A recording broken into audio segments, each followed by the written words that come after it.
So I was sitting in my living room. It was late at night. I was alone. And I had been reading through this passage in Acts chapter 17. I'm just going to start in verse 24. It's right after Paul says, you guys are worshiping this God called the unknown God. And I proclaim this God to you. The God who made the world and everything in it, being Lord of heaven and earth, does not live in temples made by man, nor is he served by human hands as though he needed anything, since he himself gives to all mankind life and breath and everything.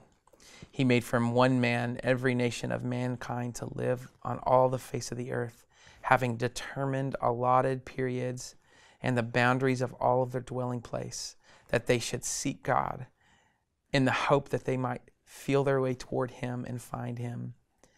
Yet he is actually not far from each one of us. For in him we live and move and have our being. And I read that, and whatever version I was reading at the time said he did this in order that they would yearn for him, grope for him.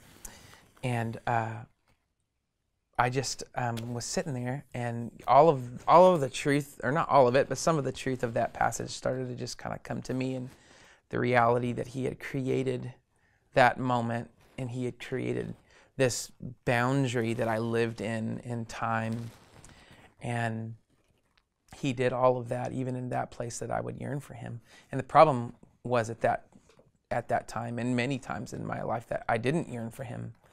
And so I had an issue, of you've brought me here for this purpose. But this purpose isn't happening. And so that song was birthed out of that, that God, you would bring this to fruition in my life, because I feel like my heart is yearning after things, but those things aren't necessarily you. A lot of my heart yearning even was for things that you've made and things that you've given me and things that you're doing, but not you.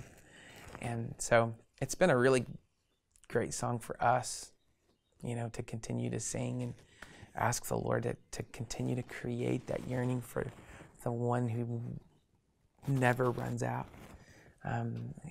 who the only one who really fills us in a way that satisfies the deepest part of our heart. And so, yeah, that's where it came from.